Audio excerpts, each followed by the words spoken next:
Hey everyone, it's Iceman, and welcome back to another Outriders video.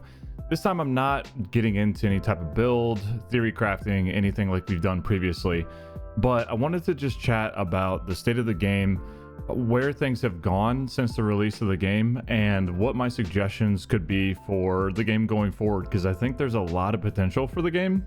I just don't know if the developers are addressing it correctly, in my opinion. Once again, disclaimer, this is all going to be my opinion, all of my thoughts. There's no right or wrong here. It's just what I think would be awesome for such a good game.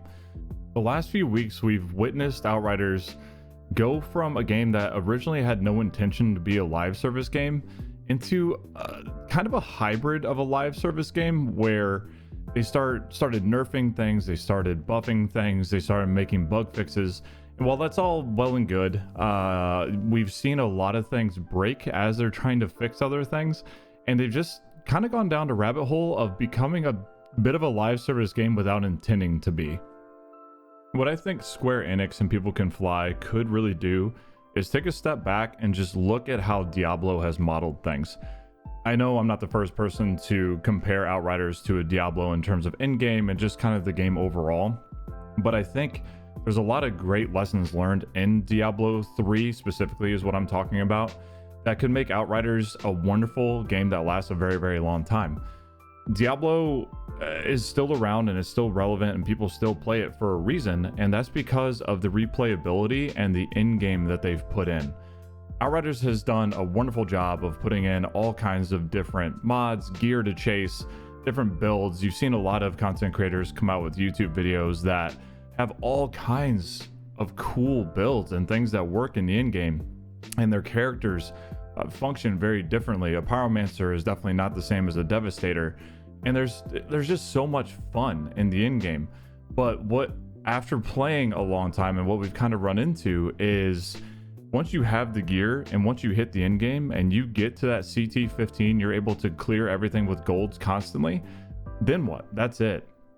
So if you look at Diablo 3, they have a similar concept where you get through the game, you level up, you get gear that's really good, but there's more to chase. And the main thing that they put in, I should say two main things, are greater rifts, and then the leaderboards that go along with greater rifts, and then also the seasonal model.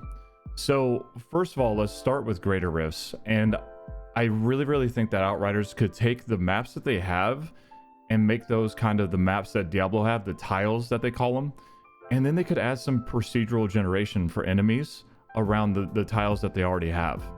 I don't know exactly what this would take development wise and how difficult this could be, but if they take the map tiles and they're the same, and then they just make enemies spawn differently, just be totally random every single run that you go into, there's a lot of fun replayability behind that, because it's always new. Whenever you're running a map, it looks the same, but the enemies spawn differently.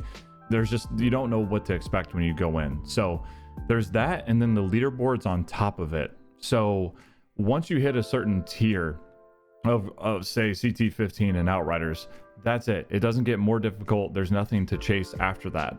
So what if they just took something where the difficulty scales at a certain level, not anything super crazy, but you can go past CT15 and you can go into 16, 17, 40, whatever the number is, and your loot chances get a little bit higher. So say instead of the 25% drop at CT15, if you make it to 40, then maybe you have a 60% chance for legendaries to drop for those first 4 items, that kind of thing. And then on top of that, a leaderboard with a little bit of recognition, whether it be in-game, whatever it is, for those people that really want to sweat it out and go as fast as they can through the highest level of CT tiers, have a leaderboard that signifies that they did something cool in the game.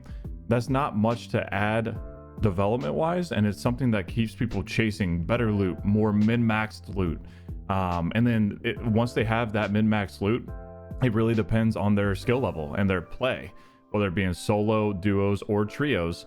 You could have leaderboards in each, and it's something for people to chase in the game. Then if you add on top of that a bit of a seasonal model, it takes you out of the live service realm where you're trying to fix things and balance things constantly within a season, and if Outriders has planned already to potentially have DLCs later on, you could put in a model where you have a core chunk of your content within a season or a DLC, whatever you want to call it. But then if people know that there's more coming in a future DLC that's, say, hypothetically 4 months away, then it keeps people engaged in the game. They're grinding those tiers, they're grinding the leaderboard, they're grinding that min-max gear, and also it'd be cool if they had a few more like role variations on gear, especially legendaries, where you're trying to get that min-max 3 skills in the middle. Whether the mods on the bottom are the same or not, I think having the skills randomly roll in the middle would make it a bit of more of a gear chase. But while people are grinding those things within a certain season or DLC, and they know another one's going to be coming, then they're going to be excited. They're going to keep grinding for stuff. They're going to keep playing the current end game, knowing that there's some new stuff coming within the next season. There could be other bug fixes, some balancing within the next DLC or season, whatever you call it. But it would keep people engaged. It would keep people hopeful for what's coming and kind of hyped up. You can put some trailers together saying there's a new class coming, or there's this new gear set coming for Pyromancer that augments some different things that aren't currently augmented within the game. That kind of thing. I feel like there's a lot of potential within Outriders that is just completely untapped. So that's my quick, I don't want to call it a rant, but discussion around it. Let me know what you think in the comments. If you have any other suggestions for things that People Can Fly and Square Enix could do. But I think that those few, that little handful, would go a really, really long way if they put some focus on it. And looking at Diablo with the greater Rift model that they have, the more randomized loot rolls, especially for legendaries, and then taking the DLC seasonal model and implementing that within the game, and with procedurally generated maps that they already have. I don't think it's too much to ask. I don't think developmentally it would be that taxing on resources that they already have. And I think it would be something that would keep the community very happy and playing the game for a long time. So again, let me know what you think. And if you'd like, please feel free to stop by my Twitch channel at Iceman1H.